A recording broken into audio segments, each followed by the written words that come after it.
Today's show is going to be a great one. Ben Reeves is in the house.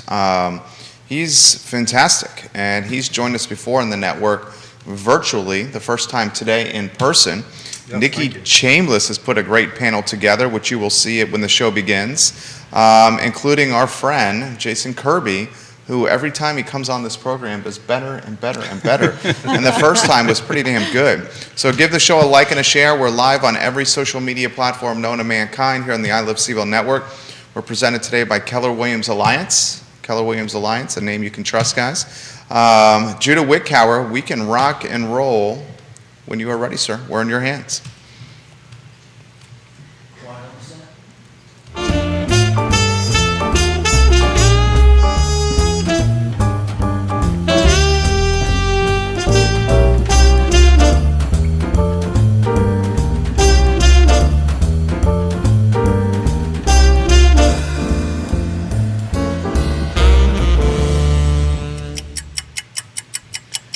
Guys, good Monday morning. I'm Jerry Miller, and welcome to Real Talk today on the I Live CVille network. Thank you kindly for joining us. We're live in Charlottesville, in Albemarle County, across central Virginia, the Commonwealth, the country, and the world on the I Live CVille network. We're presented by Keller Williams Alliance. Super pumped for today's roundtable with three fantastic leaders in the industry. Nikki Chambliss puts together the Monday panels. She's invited Ben Reeves and Jason Kirby to the program. Judah Wickower, of course, the man behind the scenes, our North Star. Judah, if you could, go to the four-shot, please, and let's welcome the panel of experts to the show. Good morning, everyone. Nikki, Ben, and Jason, welcome to the program, guys. Thank Good you. morning. Thank you. Nikki, another A-plus panel, my friend. You know, when you're surrounded by great people, it's really easy to do. We'll start with Ben Reeves. Introduce yourself to everybody that's watching. Good morning, I'm Benjamin Reeves. I'm with McCone Group and Keller Williams Alliance here in Charlottesville. What is it about the business you like, man? I love, even in this market, it's all about the first-time home buyer, somebody who is their first time owning a property instead of renting, or the family that needs to grow and needs to size up their house so that they can continue with their dreams and goals in life. We got Jason Kirby in the mix. This is, I believe, is it your fifth time on the show? I think it's the fifth time. Yep. Fifth time on the show. For those that don't know you, introduce yourself to everybody that's watching. Absolutely. I've been in the Charlottesville area about 6 years now, moved down from Boston, and I manage the day-to-day operations of the Beckham real estate team. And Nikki Chambliss. Oh, yeah. Hello, it's me again.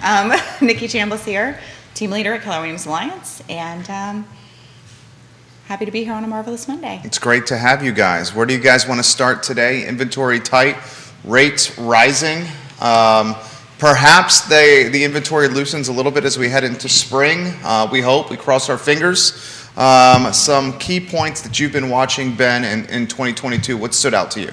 I think inventory is changing. I think over the last 2 to 3 weeks has been the first time since the beginning of last summer where we've actually been in the positive as far as inventory on the market. And what I mean by that is the number of new homes listed has been very slightly higher than the number of houses going under contract or off market. And so that is a good thing for buyers. It actually doesn't hurt sellers either. It keeps the inventory fresh. And it should help to ease some of the strain that we've seen on the market over the last 2 years. What do you think, Jason Kirby?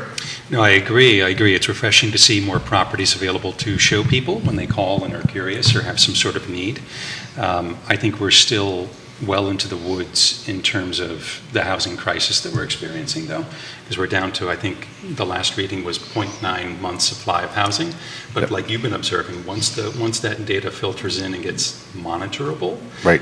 We're going to see that obviously having increased, which will be good. It's very welcome. Nikki Chambliss. I mean, we talk about this every week. We've got lower inventory, and we're hopeful. We are in a transitory area, so we do have that turnover at what might be a higher rate than some other areas, which helps us out a lot. Yes. Jason, you follow data points as closely as everyone, trends as closely as everyone. When preparing for the show, some key metrics or trends that you wanted to highlight today? So we're still seeing I think the most the most challenging thing I think that we're still experiencing is that the sales price is statistically higher than the list price, which is really odd and unusual for people who are shopping for a home now that is either their first home, and they're getting advice from people who bought a home 5 or 6 or 10 years ago, or people who have bought a home 5 or 6 or 10 years ago and are now out in the market to buy a home. Unless you talk to a home buyer who bought a home in the past 12 months, you really don't have a great sense for how competitive it is and how challenging it can be to navigate those waters. So when we're seeing homes sell for 1 or 2% over list, it's bizarre. It's very unusual. But I think the thing that most agents are talking to me about now isn't so much the shortage in inventory, it's the rising interest rates that we're experiencing. And then as business owners, it is the rising costs we're all experiencing across the board in running our businesses, in what our clients are experiencing at the gas pump. So it's there's definitely more pressure in the market.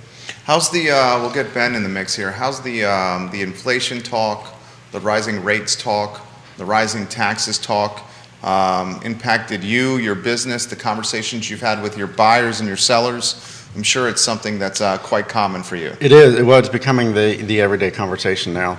The interest rates, if you were approved, say, for a $300,000 house 2 months ago, if you have not been having constant conversations with your realtor and with your lender over what that payment is, you may not be qualified for that $300,000 house. It may be $275,000 or $250,000, or even if the lender approves you at $300,000 still, you may not be comfortable with that mortgage payment because it's gone up $500 or more a month. And when you start looking about or talking about inflation, gas prices goes first of mind, but it's also grocery prices. So when you add that extra payment, those few $100s to your mortgage payment every month, that drastically impacts your groceries and your gas and everything else that you're doing. So it is starting to have an impact on the market. I think eventually that will actually have an impact on the prices. I wouldn't necessarily say prices are going to come down, but you're not going to see potentially by mid-end of the summer the extreme escalation in prices over the asking price that we've been seeing.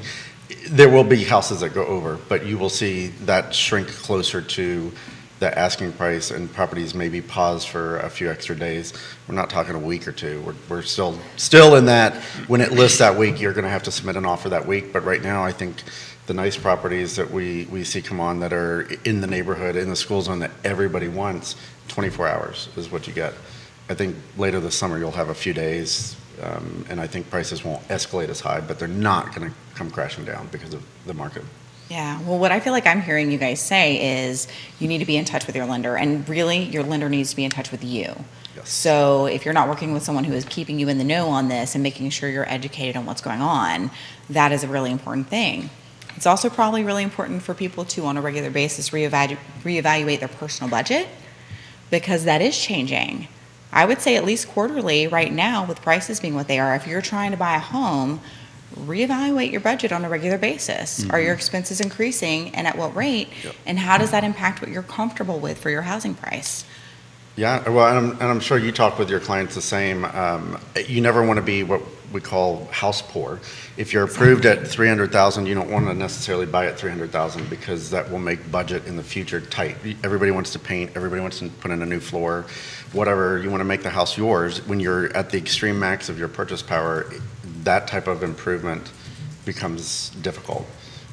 So you want to back down, and with the rising inflation, you want to back down from your max purchase price a little bit further, so you give yourself that buffer.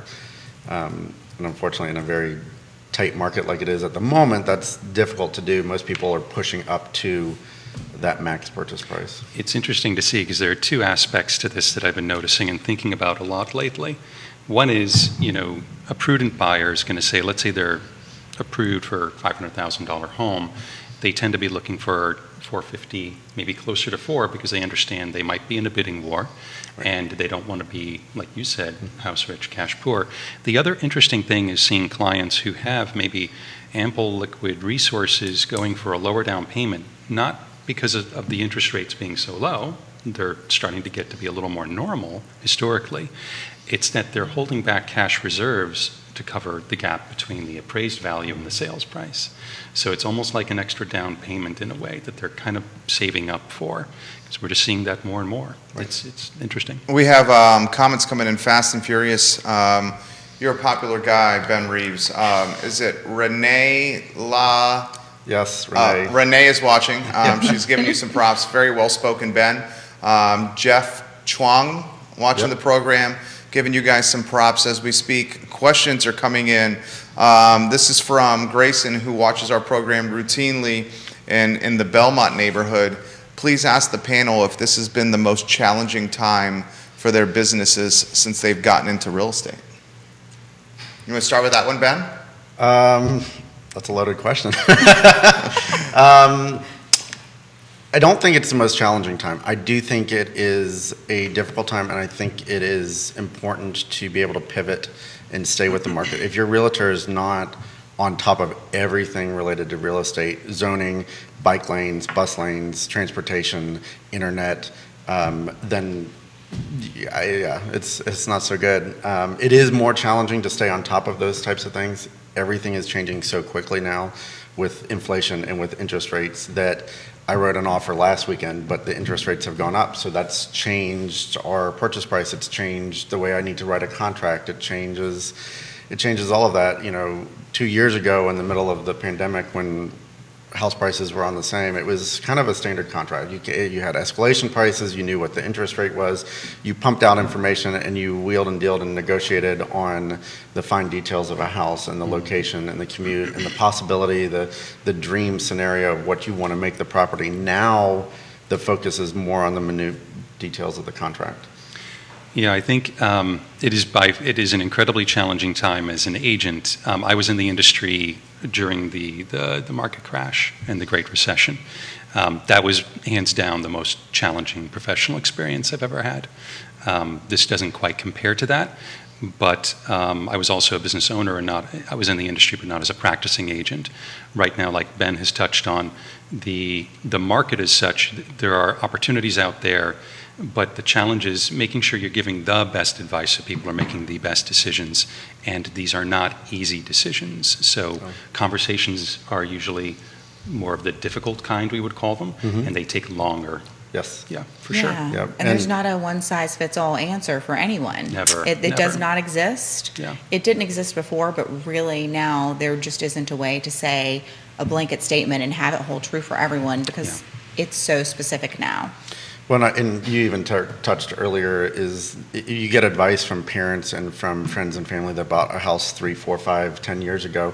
It's not the same market. None of that advice really plays true. And No. it actually, in my experience over the last 6 to 12 months, has actually caused difficulty in getting the house that the clients want because it was a different market. And none of that advice, not that it's bad, but it is not reflective in the current market. And following that advice, coming in 10,000 low, asking for all these things, your offers kind of get ignored. You've got to write aggressive. And having an agent, a realtor that is on top of the market, got a pulse on things, knows the area, knows the inventory, knows the houses, knows the comps is crucial. Do we think that it's clearly still a seller's market. Is it becoming a more stable or balanced market? Do we expect it to be less of a seller's market as we move throughout this year? Is there any silver lining? A good example, last week, the inflation data was released, and it wasn't great. We're at the highest inflation we've had since December 1981. The only silver lining we saw was with core inflation. The expectation was 0.5%. It checked in at 0.3%. Core inflation does not take into account gas and groceries, so it's not a data point that really impacts us because we need gas in our cars and groceries to feed our family. But there was some silver lining that potentially inflation had reached its peak in March, we hope. Is there any similar glimmer or silver lining we can find in the real estate market that we can cling to or potentially follow throughout the rest of this year? I think, there was a survey went out, and they found that 24% of consumers believed it was a good time to buy a home. And that's a record low. Now, granted, they didn't start measuring these things since they started in 2010, right? So it's limited. But I think part of what we need in our industry is we do need more buyers to ease off, I think, and we need a little less competition. The what the survey really doesn't touch on is how many of those people are actually out shopping for a home right now, right? So of that 24%, that's fine, but the folks that are out there are ones that actually do need to move. They do need to buy a home, and I think so long as those are highly motivated folks, then they have good chances of getting a home. If we can have some of the normal buyer pool that usually is just out to look at something better, wondering if there's something better out there, I think a lot of those have kind of just gone on pause. And that could have fueled some of these 10, 20, 30 offers we were getting on a given property. So if we can have a little bit of a cooling off in buyer demand, then absolutely we can turn a corner. We can start to have some of this inventory that Ben touched on grow a little bit more. Interest rates are having a huge impact on that, as is inflation. So eventually, in a normal world, the way economics works, this is supposed to change our market. We should have greater supply in the future.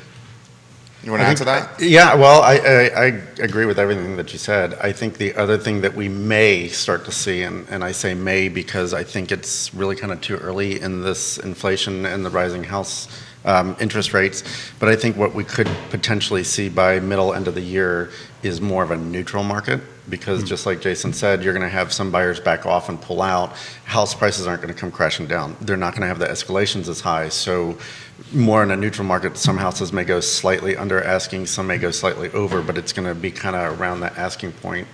Whereas last year we were seeing houses commonly go for 10, 15, 20,000. I had a house that went 100,000 over asking price. I don't think that that's realistic in this market. We asked this question to all our panelists, certainly for you, Ben. How many deals are you doing where it's been an all-cash buyer? How many deals where you're doing, and it could be back of the napkin. I know I don't expect you to have the exact number, but all-cash buyer, how many deals have you done where it's the buyer has had to bring cash to the table to make up some difference? And how many deals have you done where it's the first-time home buyer just really has had not the best chance in this market because of the metrics we've outlined? All cash or somebody bringing cash to the table to make up an appraisal gap. Yeah. I'd say it's probably about 25% of the deals over the last year. That's a lot. It's a lot, and it is very high compared to normal. More cash buyers, more people that are willing to pull money out of savings to put an extra 25, 50, 100,000 down so that that interest rate is offset. That is dropping off because of interest rates and stuff. So unless it is 100% cash, people, investors and stuff are pulling back from the market with the high interest rates. It makes turning that profit a little bit more difficult for them. So for me personally, that is slowing down. What I will say is in this market, especially with the high interest rates, asking a seller to pay closing costs is not really an option. Sellers are not willing to do that. So everybody really has to cover their closing costs. So that's an extra $5,000, $10,000 cash out of pocket that is not part of your loan. So that becomes even more difficult when you do go up to that max purchase price. To your pinnacle. Free funds. Yeah. Mm-hmm. Yep. Nikki Absolutely. Chambliss. Well, so what I want to know is, what are you guys doing to make this work, right? We're talking about that it's challenging, and it is. There's no denying that. And it's not necessarily going to get easier because we can't magically wave a wand and make inventory appear. Right. Y'all figure that out, please let me know. So what are you doing to make this work? What is the way that you're helping people, that people are finding creative solutions, or maybe it's just the basics? What's happening? I think it begins with really good conversations and education from the outset. So as agents, we should be doing buyer consultations with folks before they go out to look for a home. And not only are we really talking about what kind of home they want or why they're actually looking to buy in this market at this time, but we're also looking to explain to them what a winning offer looks like. And so I have a lot of these conversations with clients, and there's a chunk of them that say, thanks for the information, I'm going to call you next year, I promise. And so they realize now, okay, this is not a market we want to dive into. We don't need it that badly. But this is very helpful for the clients I work with who absolutely have a need that is timely. Yeah. And so when we go out and we look at a home, I've been fortunate in that almost all of my clients have been able to get the home they picked. Mm-hmm. But it began at the table talking an awful lot. an awful lot with them about that before we even looked at a home, because I wanted them to feel prepared. So when they did find that home, they felt armed and ready. Are you Nice. are you taking your buyers to more houses than normal for them to look at and consider and view or write offers? Or are you still? I'm not. There just aren't enough to go look at and draw comparisons. I feel good if there are 3 potential properties, and I wish there were more, and we would go look at more. But realistically, if I have a client come to town, I feel lucky if we've got 3 lined up that legitimately serve their needs. And there might be one that they're just curious about, and we go check out. Right. And I think it's always good for someone to be able to say yes to something. They have to be able to say no to some stuff. And if I've ever had a client pick the first home, it's weird. I think it's odd, and it's happened, but Yeah. I also don't totally trust the decision. Yeah. I want us to go look at some things Yes. you don't like before you know Yep. this is the one that you actually do like. Yeah, I would say that my buyers that are in the urban area are lucky if they have 3 or 4 houses, and we usually end up. You're talking going- city of Charlottesville. Urban. So Okay. even the urban loop of Albemarle County, Okay. Waynesboro, Stanton, anything in a proper urban development. We have usually, I've been having a handful of properties that we look at, and we usually write a really aggressive offer on one and go for it. On the other hand, my rural clients, because inventory is low and because the price point is harder with the rising interest rates, we're driving more distance in between to see those. We're not focused on just Earlysville. We may do Earlysville, Ruckersville, Crozet, and so you're kind of all over because we've got to try and find something that they really like that works for budget and price. So a little bit of a market shift between urban and rural, regardless of where you are. Crystal Berry giving you Oh, props, yay. Nikki Chambliss. That's my sister. And jump in She's here, amazing. Nikki. Chad Wood is taken aback and surprised, and it's just an indication of the market. Chad, we love when you watch the show with the 25% metric that you just relayed on air. About 25% of his folks that he's working alongside are either all cash buyers or bringing cash to the table to make up an appraisal gap at closing.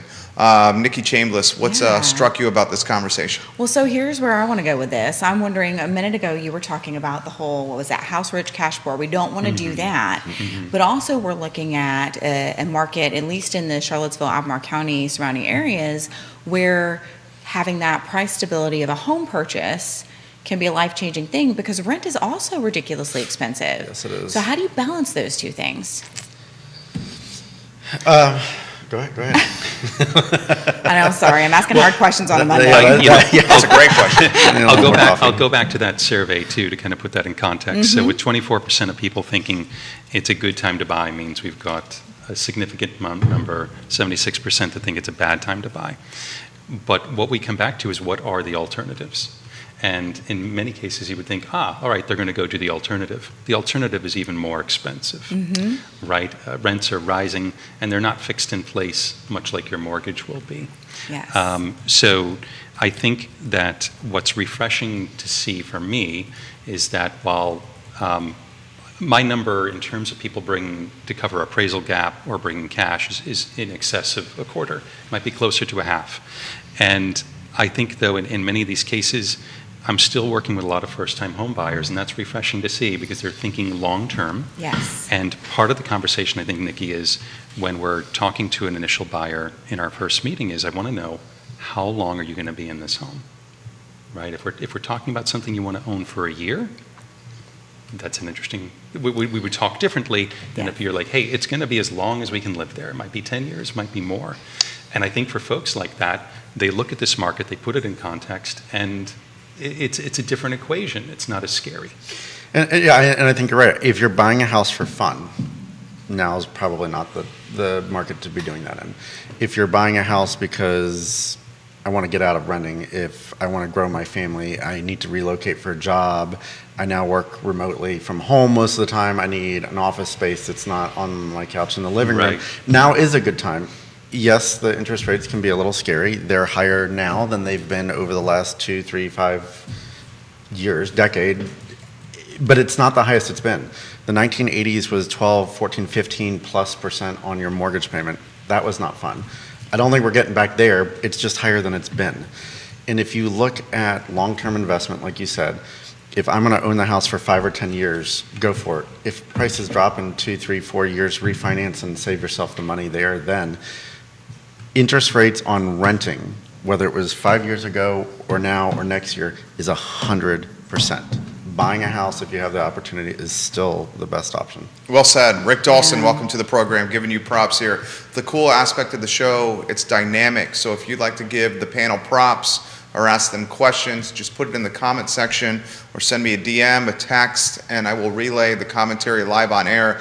Dan Pettit of Real Estate 3 says you guys are doing a hell of a job right now. Good morning, Dan. We love you, Dan Pettit. Kevin Yancey, we're going to get to your comments here in a matter of moments. This is important to emphasize. So we do a lot of content on this network, and a lot of the content is centered around real estate.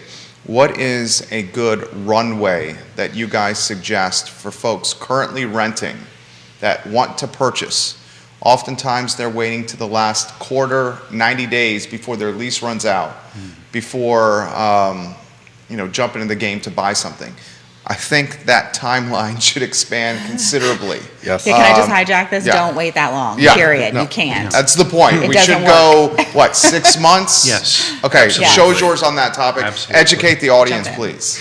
I would recommend having a conversation with a realtor 6 months in advance, because first off, it's never too early to get that kind of education and information about the market.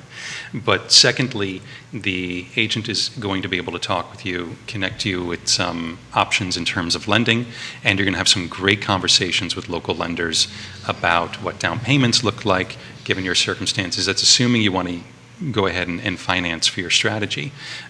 Also,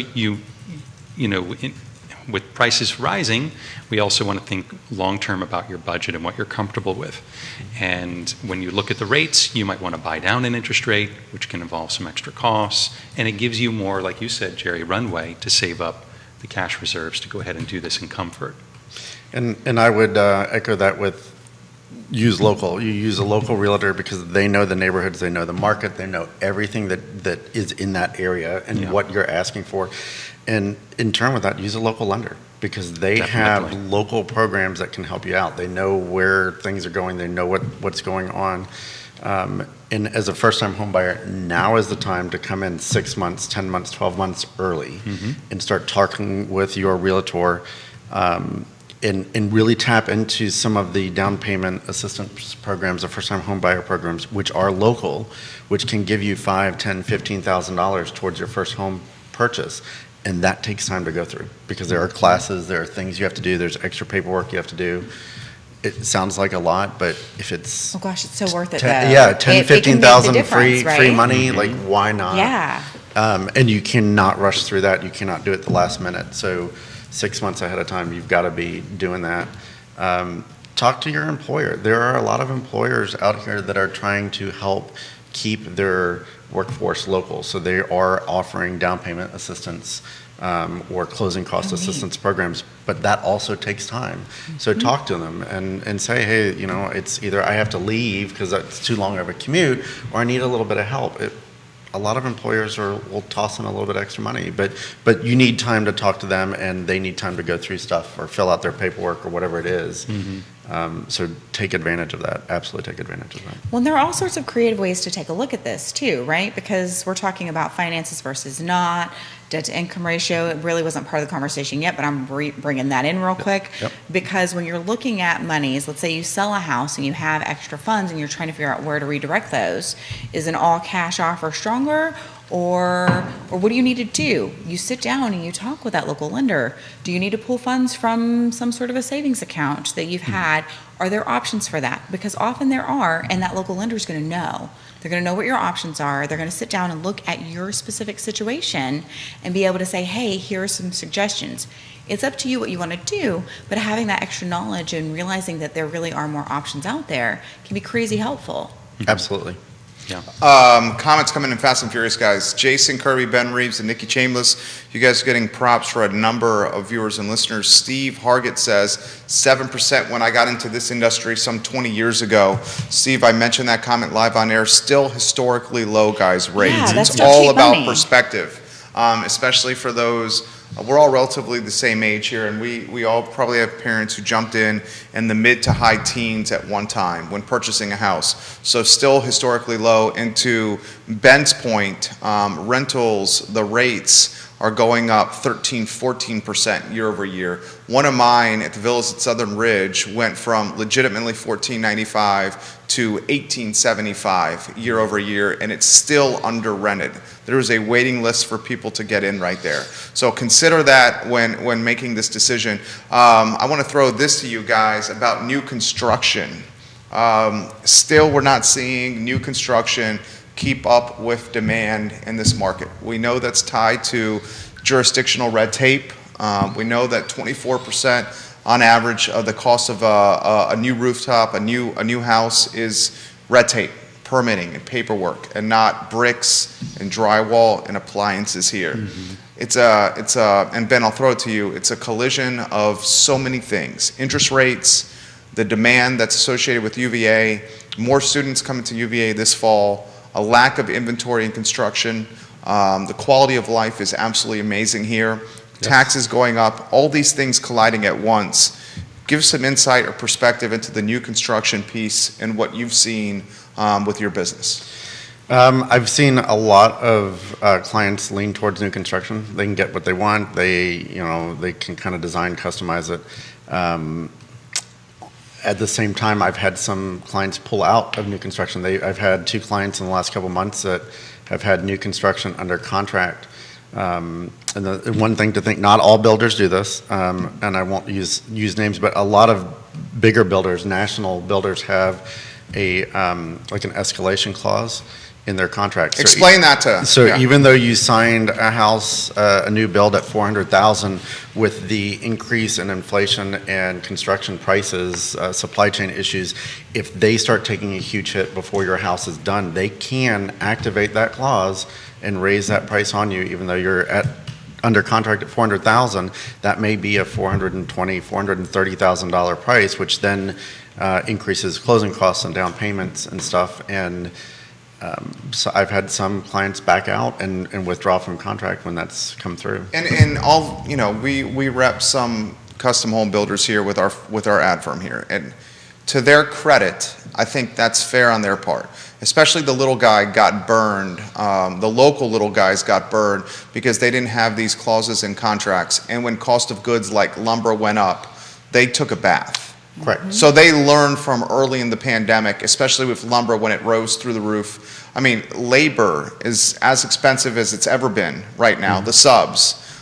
So they're having to protect themselves a little bit. Right, and so you are, with inflation, you're seeing new construction home building prices go up a little bit higher than I think what people originally thought. Because for a new construction, they have all of the pieces of inflation. They have gas, they have construction, they have subcontractors, they have the supply chain issues. A resale doesn't quite have that. So, well said. So you're seeing 2 different markets.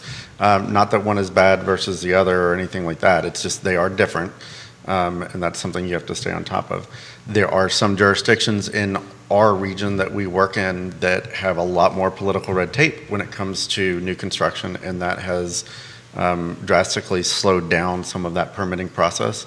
Some are doing better than others. All of them are making steps to improve and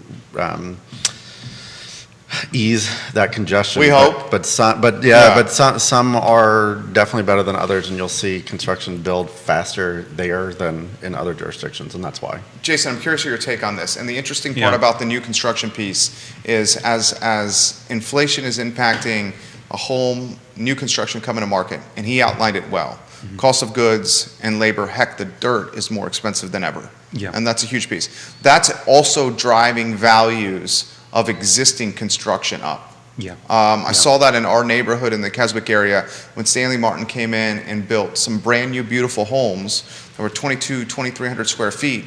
The homes that were existing construction that were 5,000 square feet were floating up. Yeah, with absolutely. New construction prices. Shows yours on that topic. So, when we think about it, part of this, there's a few different factors I think at play. I've had more and more clients gravitate toward new construction simply because they don't want to compete in the resale market and I don't blame them at all. And we have a lot of builders that provide great products. But when we look at the rising prices, it isn't going in the builders' pockets. It is a lot of costs on their end that they completely out of their control, rising costs of labor. And, you know, part of the housing crisis in this country is due to land use regulation and zoning restrictions that have become a huge fad across the country over the past 10, 15 years. And now we are kind of paying the price for that. Yes. And it happens to be occurring when we have rising inflation and a pandemic, and all these other horrible, terrifying things in isolation are all occurring at once and hitting us hard. I know there are builders that are, when you compare to their production last year to next year, are doubling their product. It's still not enough. Yeah. It's still not enough. And it won't be the horse that rides to our rescue. It has to be a change in the resale market for sure. But yeah, Good I've seen take. there's a lot of pressure on buyers in terms of whether it's the rising costs, like Ben had pointed out, or the rising interest rates. I had a client experience an entire point jump between when we went under contract and when we were going to close on the home for their rate lock. And we're also, and the next thing around the corner is, in terms of the subs, like you pointed out, Jerry, that is an aging workforce, and a lot of them are going to be retiring very soon, and there is no one to take their place out there. No, but you brought up an interesting part that I want to point out. You said you had a client go under contract, and by the time they went under contract and locked in their interest rate went up an entire point. Which is a 13% change in the monthly cost of the home. Yes. That's Which dramatic. is dramatic. Yes. Dramatic. Which is dramatic. So that goes back to the reason why you've got to talk to your realtor all the time, talk to your lender every week. Doesn't matter if you're submitting an offer or not, talk to them every week and know what's going on, because that's a huge, huge change. Well, that initial conversation should have always included, what if the rate changes, right? I mean, it's an important Yeah. part of going over the contract with a client, and yet now it is more important than ever. If you don't, you really could just be screwing yourself out of a house. Right. Yeah, But shop I'll- below your upper limit, punch below your weight. And also talk to your lender. Every lender is different. They all have different programs. There's a lock and shop that's very appealing that a lot of lenders are offering now. Well, and a lot of the lenders have a program where you can, if the interest rate drops a certain amount before your house closes, you can change it to the lower interest rate, so that you can do it. Typically, more than once, you have to pay for that second adjustment, but it is important to know that. And it's very important with supply chain issues, new construction dilemmas, the political red tape, that you know when your interest rate expires. And I would say this, and I'll throw it back to you guys. I don't think there's probably a more critical time for clients to hire or to partner with realtors with new construction than right now. Because Absolutely. a lot of folks say, oh, maybe I don't. That's absolutely wrong thinking, especially in this inflationary climate, because you guys can be the North Star that help navigate all these data points changing, and they're changing weekly. I would say your val prop for new construction and pushing those deals to the finish line is more critical now than it's ever been. Definitely. Absolutely. Even when it comes to selections, typically my clients will tell me in advance, Jason, I don't want to go over this much. And I'm there with the selection process, helping guide them, making sure if it's an elbow or a kick under the table, you do what it takes. And you know? it's, when you're buying and designing a home, it's important to get what you want. Yes. Yeah. But Yeah. it's also important to have a market expert there that's like, "Ooh, you're outpricing. That is so expensive to do, you're going to lose money in the long run. Yeah. Because if you resell in 10 years, that's outdated. Right. And you're already like at the extreme max of that tile backsplash. Yeah. It's not going to be Yeah. Why go into it? I know you love it. Don't but go with why, the red route. Why? Yeah. Don't do that one. It's not worth it. There are things where you can do when you're renovating a home or doing new construction where you can outprice the market with upgrades. Not necessarily the foundation and design of the house, but the upgrades you can outprice yourself, and you'll never recover that thing. Yeah. Well, and it's really important to have someone there with you with that new build that represents you, right? Because otherwise you're the only one there looking out for your interests. And as a buyer buying a new build, usually you're not doing this every day.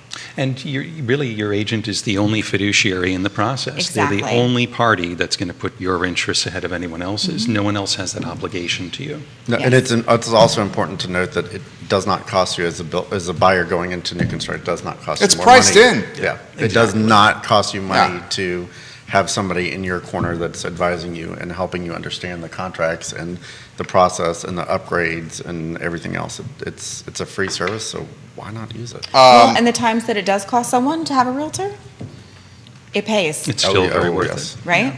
Because I've had a scenario where I helped a buyer buy from a FSBO, or what we like to call an unrepresented seller, because that's For what sale that by is, owner, right? FSBO. Yeah. And she was happy to pay part of my commission because the seller was not willing to, and it ended up being the best win-win I've ever worked out. Yep. It was an amazing transaction, and it was a lot of extra work because of that unrepresented seller. Sure. And thankfully, this particular seller was reasonable and rational and wonderful to work with, right? And sometimes these things can get so emotional that that's really challenging to do. And my buyer loves her house she's in. It's perfect.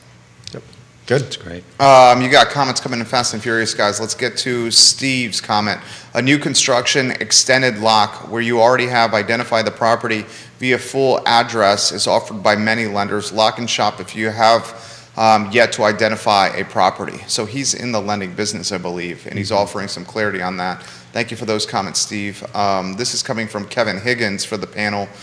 We've dubbed him the King of Greenwood for his participation. And Paul McArcher of Avenue, we'll get to your comments here in a matter of moments. But first, Kevin says, for the panel, do you think UVA, the University of Virginia, will soon play a bigger role in home purchases and sales and the recruitment of talent to the university? State Farm has a model you most likely know about that's similar to this. Man, can you imagine if the University of Virginia is getting into home buying and selling for talent, for its professor talent? We do know that UVA is admitting more students than ever before this fall, and they're hiring more staff than ever before this fall to service the students they're admitting. We also know, and I try to emphasize this on the show all the time, the $125 million data science school is close to opening on Ivy Road, and this is a school that's going to be a world-class school on Ivy Road that is going to impact the housing ecosystem. So if UVA is trying to attract, and I'll throw it to you, attract professor talent or employee talent to service the students, are they going to start, or could they start, or what if they start offering incentive packages where it's down payment assistance? We own this bevy of homes that you can rent from us till you can accrue wealth to buy a home. That would really change things around here. So, yes, there are multiple parts to that question. As far as I'm owning homes to rent out short-term or buy and sell, no, I don't think so. UVA is still a public school, so all of that money, most of that money is tax-based. It's state money. They get donations. They can do what they want with some of those donations, and they can be earmarked for things. But I think that would actually end up costing them a lot more. I think what you could possibly see is the down payment assistance, or even just a signing bonus for $10,000, $20,000, $30,000, $40,000 for those new professors that they need to recruit in. It pays for the moving company from across the country or internationally, and it could also assist with that down payment assistance. But I think as far as actually getting into the real estate business, I don't think so. I think it's from their standpoint, I think it's risky. It's also going to cost. They're going to have to hire so much more to do that aspect of it. The easier, cleaner way is to give a signing bonus, write an extra $30,000 check for your first month's paycheck, and there, whatever you need to use it for to relocate and come here is up to you.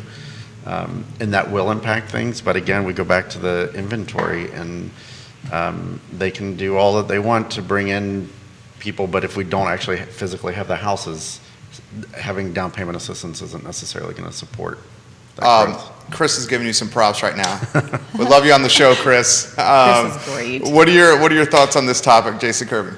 I completely agree with Ben. It is probably easier for UVA to throw money at the issue. And really what we have, and unfortunately, there are probably quite a few employers in our area looking to attract outside talent who don't have as deep a pockets to throw money at this issue. But we have rising living costs, including housing costs, and it's going to be harder and harder to attract good talent to this market because of that problem, unless you expect your professor to drive an hour. And that's probably not going to happen. Yeah, that's not going to Yeah. happen. Right? It's not going to No. happen. So Right. this is just a natural market thing, and I'm not surprised to see them contemplating it at all. Well said. Nikki, you want to add to this? Oh gosh, I don't even know where to begin, because my brain goes to that larger picture of realizing how important it is that as a community, whether you're UVA or NGIC or whatever you are, that we work together to try to find some real solutions, some real steps that we can take to help with this, right? Because that's how, I mean, together as an impactful group of a city, a county, that's where we make those differences, right? So some of this red tape, if we can start trying to figure out a way to, in a very positive way, remove some of that so that we can build some more houses, that'll make a difference for all of these other pieces, right? That whole domino effect. And So, it's not an unseen thing either. Many corporations have had relocation departments or Mm-hmm. outsourced relocation agencies that just handle properties. It's just to see it on the buying end is interesting. Yeah. yes. Well, in northern Albemarle and even Greene County, the Ruckersville area, you're seeing a market that is also very heavily influenced by NGIC in the military, the Yeah. contractors and stuff. And they do a lot of the times get some type of moving assistance bonus program. But a lot of those houses are snatched up very quickly because people want close proximity to where they work, 15-minute commute, especially those that are coming out of much more larger markets, major cities, DC, where 5 Mile Drive is 30 minutes. They Yes. want to be Sure. close. They just Yeah. don't want to deal with the traffic anymore. So you've got some competing influence between those types of things, but what is becoming more common is a relocation or a signing bonus incentive package. Yeah. Paul MacArthur Avenue, this for the panel. There are some protections for the rate rising and the finance contingency portion of the contract that many realtors ignore or leave blank. Another reason to have a realtor that understands the contract and can explain it to you. Anyone want to add to that? There is. In the resale contract, there's a rate cap in the financing contingency. And a lot of agents, because I represent sellers and purchasers, a surprising amount of agents leave that field blank. And it is not a good idea. Even when rates were 2 or 3%, what if there was some odd shock to the system during that wonderful time we all Okay. had? And your client was priced out of the house, and now their earnest money deposit could be at risk. Right. And another reason to work with a local realtor and a Yeah. local lender. I have, over the last year, I've had some realtors come in from other areas of the state, which is great. I'm happy to work with them by all means. But their contracts that they submit to us to buy our listings, because they're not in our area, are completely different contracts. They're not the same contract we have. And sometimes those contracts don't have the same protections. I had one that had nothing about the interest rate. It was the type of loan and how much it was for, 80% of the loan to value. Doesn't matter if it was a 3% or a 5%, they're stuck. There's no way to back out unless all of a sudden they lose the financing approval from their lender. But just because the interest rate went up, you're stuck with it. If your lender says you can afford it, that's it. So our contracts in this area have that protections built in for you, which is If it's taken advantage of. if it's taken advantage Yes. of, Right, which exactly. I do, and Yep. I've seen your contracts. I Yep. know you do.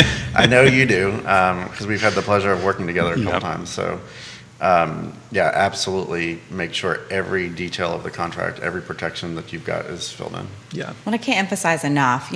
Paul was military. I've been military. Being military, you learn you need to read all of the words. In real estate, you need to read every page, every word of those contracts. If you're going to sign your name to it, read that thing, please. And if there are blank spaces, you need to question that. And there needs to be a solid answer as to why there's a blank. Yes. Now, I will also say, when you're reading that, it's a lot of some of those pages are fill in this blank or that blank or that blank or that blank. Not all of them, but you've got to fill in one for that protection. If all of them are blank, you're in trouble. Well, and ask the questions. And your trusted advisor is going to explain those things to you anyway, right? They're going to go over that. They better. I'm just going to put it out there that they're going to. So if you're hearing this and you haven't in the past, please go over that. Mary is family of yours. Is that Yes, mom right yes. there? She loves you. She's giving you props. Kathleen McCone, She has to. She's his giving you mom. props over here. My boss, yeah, thanks. She's watching you. Again, she Colleen's has wonderful. to. She's Yep. his boss. Pressure's on now. Stanton is in the mix. John Blair, hello, welcome to the program. Michael Sandercock is watching, the general manager of the Blackbird Inn and Conference Center. He's enjoying the conversation. Questions I want to fire at you guys personally. How is the Zoomtown moniker the area is now embracing, impacting what you do? I often reference the folks across the street from me who sold a McLean townhome for $1.4 million. It was not super huge. Came down here, bought a $800-some thousand house, put 200 some into it to make it even better. Had a huge delta left over, and now are working from an ISP in their basement while maintaining DC salaries in Charlottesville, Virginia, and even more living the dream than they were in McLean. How are you guys seeing that impact the market and your chosen professions? I'd say it's a lot. I think probably close to more than half of my clients are moving from a larger city. Really? And maintaining their jobs in the larger city? And maintaining the jobs because they can work from home, work remotely. They have to travel to DC, New York once a month, once a week, depending on what they do. The biggest problem that I'm having, and it's a constant conversation with them, is internet. Some realtors are better than others with listing the internet accurately and appropriately. All broadband is not equal. That's so true. And you will have companies, thanks to the very broad definition of high-speed internet by the FCC, you will have companies and providers that say that they have high-speed internet. And they do, technically, by that definition. Can you have a kid work from home and be on remote learning through a school or streaming Netflix while you're doing what we're doing here today? No, probably not. And you need to know what that difference is, or you need to have your realtor know that difference, because I will have clients from DC that say, hey, I'm moving, I want to be out of the area, I want a weekend home where I can get away from this hustle and bustle and come work. This says that it has high-speed internet, and I look at it and I'm like, what do you want to do? Because you can stream Netflix, but you can't Netflix and work or have kids Xbox game, and like, it's not going to work. You're going to appreciate this comment. Chris says broadband. In the this is his field. Yes, He's it is an his expert. field, yes, yep. So you really need to understand that, and I won't necessarily throw someone under the bus, but I can do it. Can I do it? You're not going to do it. well, I was going to say Ting and This is Firefly are phenomenal. Yeah. That is the gold standard for our area. Yes. Be leery of the listing that says that Firefly or Ting is coming in a month or coming in 2 months. That is Please. constantly changing. There's fees associated with that. There's their supply issues. There's their manpower. Right when we get flying cars. Yes, Yes. yes. Broadband's coming to a lot of areas with these phenomenal companies, but be leery of the time. Don't buy a house and go, I'll have high-speed fiber internet next month. It Well, may be next year, and Don't that could be a underestimate the problem. need either, right? Yes. Because you mentioned Netflix and working and streaming, but honestly, it's like how many people are in your house at any given moment, right? Including kids who have friends over. Let's say that's 3 to 5 people. That's usually 3 to 5 phones, sometimes a tablet, sometimes a laptop, also TV streaming, also Miss A playing some music up in the background. You're welcome Do for you not have- do triggering you- your Miss A. Do you have Alexa? Do you have Like, smart lights? That's you don't all say her name using. out loud. That's all using the internet. I have a client now that found a dream house, and I looked into it, and it's advertised as high-speed internet, but the internet service is satellite. There is Oh, no that's way, special. in good faith, I can tell them that that's going to be the home that they need, because I know what they need to do when they're at home, and that is just not an option. And quite frankly, it shouldn't be listed with high-speed internet. It should have a disclaimer that you have It's satellite. And usually Right. the need is much greater than you think, right? You're Yes. underestimating how much you're using tech. That's true for most people. We learned the hard way. This network previously on Xfinity, and we pivoted to Ting quickly. And the pivot, which is obviously the word of the last 2 years, paid tremendous dividends for us. It is Yeah. the best of the best. They're a partner of the network, and legitimately, guys, we can tell you firsthand. More comments coming in on this. Are you surprised? And you guys are going to have to tread on this topic carefully. And I'm going to throw it to you We're accustomed regardless, to that, because I'm going Jerry. to watch you guys dance around this topic here.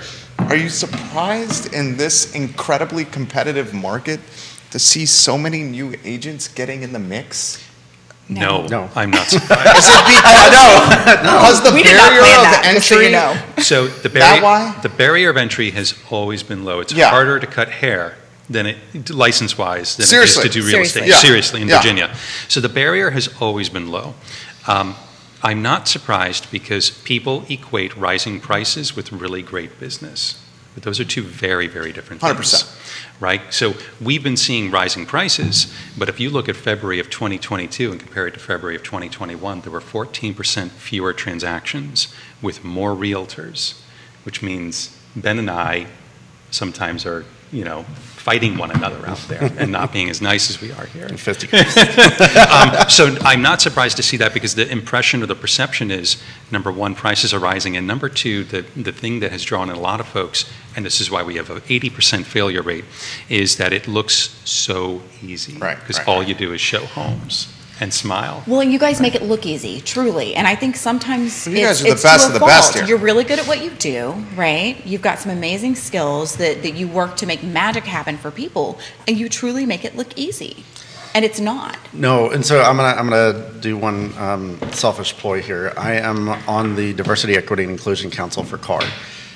Which, let's cut to the chase. CAR needs some diversity. It does, and that's what I'm getting Yes. ready to Yeah. say. So what is important for anybody in any field is you are always drawn towards people that are like you. Self-representation, being able to visualize and see yourself out there doing that is incredibly important.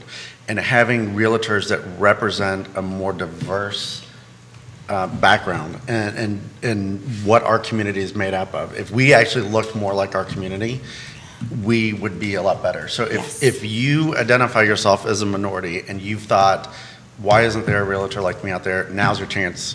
Come on. And any one of us would help you. And we need more realtors that represent Our the community, diversity right? of our community. Yeah. And there is no bad market to start in as an agent. If you're willing to put in the work, you can find good It's a pretty tough mentorship and market. support. Yes, you can. It is, Yeah. but you can still do it. Okay. You You can can. still do it. It's harder for sure. I also think it's not necessarily the shortage of inventory and the reduction of transactions. It's the way technology has transformed our industry that it makes it a much harder business to break into Well said. than it was 20 years ago, for sure. Go ahead, Ben. No, I was just going to say, if you're thinking about it, reach out to CAR. They have all the links. They have the breakdown, the associated costs, estimated costs of joining and getting your business started. Yeah. And so it's no time like the present. And they're amazing, truly. Like, I didn't know how great CAR was until I traveled to go to some bigger picture conferences a few years back. And I thought they were great, but then being at these other conferences and hearing people talk about their associations and what wasn't done and how things weren't done, and I was like, oh my gosh. I knew we had it good, but holy cow. Yeah. This is from Dan Pennant specifically for Ben. Wow, we have a lot of comments coming in. Guys, we're going to try to get to as many of these comments as quickly as possible and as timely as possible. We are at the hour clip and it's flown by. Ben, from Dan, where did you find your buyers' homes when they backed out of new construction? Which you mentioned earlier in the show. Did they end up renting? Yes and no. So two of my clients that backed out of the new construction decided to go for a resale because they were able to get similar, a little bit larger house at a lower price because it was a resale, because they are buying for the long-term gain. So they're not buying with 3 to 5 years. They're thinking 10, 15 years for kids to grow up and get out of high school and that type of thing. So doing some renovation costs in the long term gets them a much better investment than a newer construction with the rising prices. So they did that. My clients that were looking at building that are from out of the area did do short-term rentals because that puts them free and clear of their home sale contingency. It puts them in this area, so it's a lot faster and easier to jump on stuff when it comes out.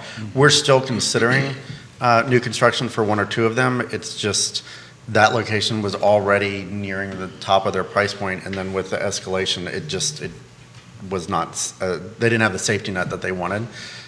So those types of things are changing. This is a damn good question here.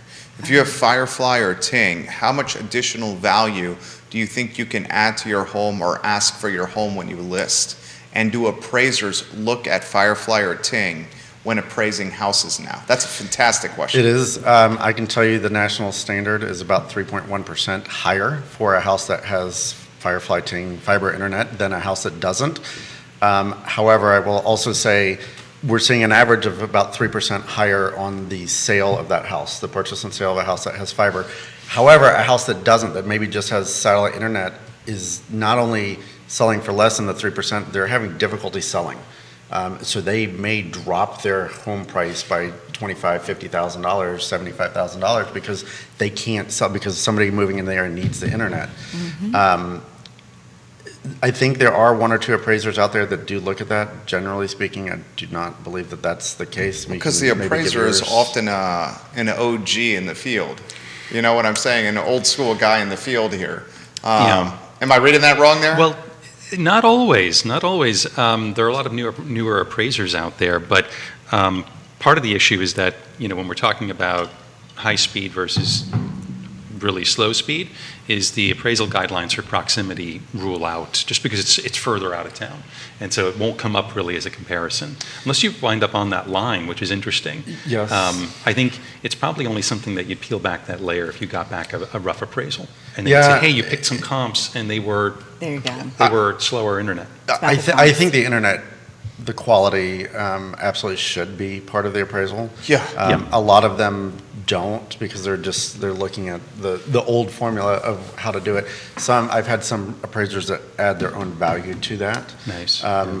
That's also a unique thing about the appraisal industry is they're regulated, they have standards, but they also have a lot of flexibility in it. So you have different appraisers do different things. Yeah. And they also weight different things differently when they're doing it, which is why appraisals are a great safety net, but you may have a house down the street that appraised higher than this one because it had two different appraisers look at it.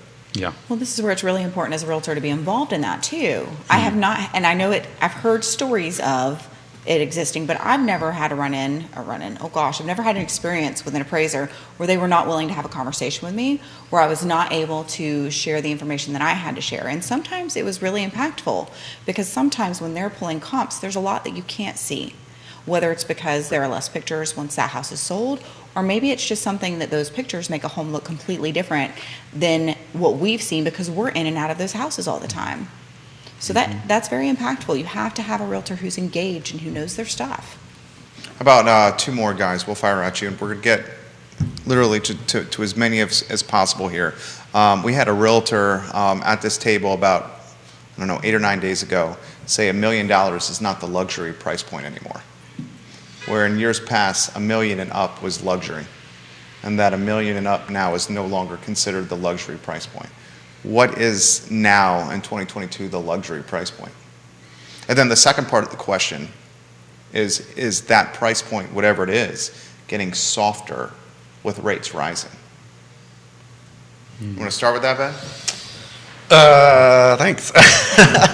I would agree. I don't know if I have a price point that I would draw a line in the sand and say this is luxury and this is not.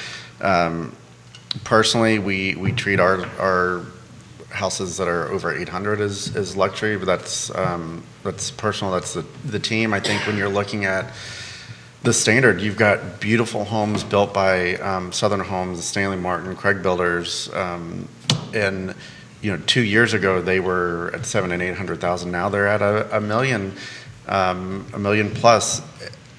Not every single house out here can be considered luxury. Are their prices right based on the statistics and the costs? Yes, they are. Do I think that they're what the standard of $1 million home was 5 years ago? No, it's more of the standard normal home for the average buyer now.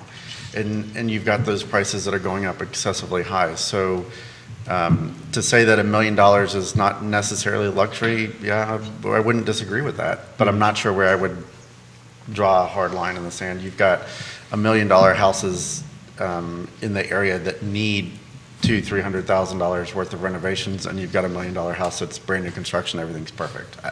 Yeah. They're overlapping more now than they did. It makes it difficult. Yeah, and there are different people have different standards. Like the National Luxury Home Marketing Network has a certain threshold they use, and I think technically in our market under $1 million is by their standards still luxury, because they work at like the top 10%, I think.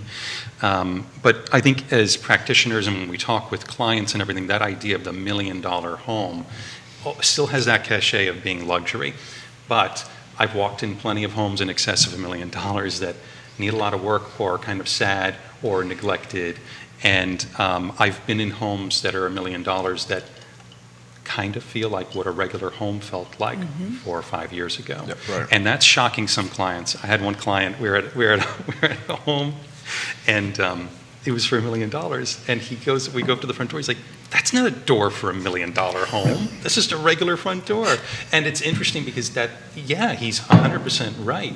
It was kind of just a regular house. So I don't know where that threshold is, but yeah, I think definitely the lines have blurred. To your question as to whether that's softening, we just haven't seen it. But like all things, I'm sure it'll adjust. Yeah. So what other questions do we have from our Last wonderful one. viewers? Yeah. Here's the last one. The out-of-market realtor impact on the industry. What are you guys seeing? I mean, probably more than ever. Yes. Yeah. A lot of agents from Northern Virginia are working down in our market. And I think just the initial thing is we have to be able to try to speak the same language, and we speak through contract. So in my opinion, if you're hunting in our territory, you're going to use our contract. And if I get an offer on a Northern Virginia contract and it's acceptable or we're going to do business, I'm going to let them know, hey, we're going to transfer this over to our local paperwork. That way, I sure know what's going on. And since you're doing the drive, you can also do the reading and figure out where we're coming from. I think it's just risky. I like that. Wow, Jason Kirby. Jason flexing right here. But also, if I were going up into their area, oh, sure. I would do the same thing. I would learn their contract right on their contract. I think if so long as we can, when I work with agents and talk to them, the disagreements and the challenges with out-of-area agents is that we're not speaking the same language. We're not working on a contract that's commonly understood. Yes, and I'm okay with that. If I have a house that's listed and they come from out of the area and send me a different contract, I pretty much do the same thing you just said, and I'm happy to do that. I will say for the sellers that are local in our area, be careful using a realtor that is not in this area to list and sell your home. I've run into that more often than not lately, and that causes a lot of problems. It doesn't show up for the buyers the same way. You don't get the exposure. They're not used to all of the contracts that they're being flooded with because every agent in this area is using the same contract that they're not comfortable, they're not used to. And I, the other day, wrote a very strong offer for a client, and we lost because simply quoting without using names from the listing agent, they didn't understand the contract and they interpreted things differently. Caused my client to lose, but it also caused their seller to lose because through educating and following up with the realtor, I found out that ours was actually higher in price. We offered more. It was a solid contract. They just didn't understand it. And you do not want to be in that situation. I think that just because MLSs are kind of crossing over and there's information sharing going on, I think quite a few of the agents I've encountered that have driven a long ways have realized this isn't the same thing. It may not be worth it. It's far better to find a good agent in that market and refer the business to them and have the client served really well by a local expert. Yeah. So if you've got friends or family in real estate, they have access to all of the data on realtors in your local area. They can connect you with a phenomenal local realtor that'll take good care of you and for me, I don't want to speak for everybody. Refer me from your friend or family that's in state or out of state. I'll stay in touch and I'll keep them looped in as much as they want to be so that they can help give you some feedback on the back end of it as well. You're not cutting them out, but it is giving you a stronger offer and a stronger selling point. My brother and sister-in-law are closing on a house that they're selling in Michigan right now with someone that I went through. I think I interviewed probably 5 to 9 agents in their area before I found the one that I was like, oh, this person is outstanding. Interview them and let me know what you think. And she and her team have been amazing this entire time for them. And I love getting that feedback and hearing how amazing they are. But it's worth it. Great show, guys. Thank you. Killed it. Thank you. Seriously. Jason Kirby, Ben Reeves, Nikki Chambliss, Monday here on the I Love CVille Network Real Talk, presented by Keller Williams Alliance. I think you guys really enjoyed the show. We got to as many comments as possible. The engagement off the charts, per usual. You see what we're trying to do? We're trying to take a topic that can be somewhat arduous and making it approachable and easier to understand by putting the content on every social platform known to mankind. For Judah Wickower, our director, my name is Jerry Miller. The I Love CVille show is up in 1 hour on a Monday across the globe, guys. Thank you kindly for joining us. Take care.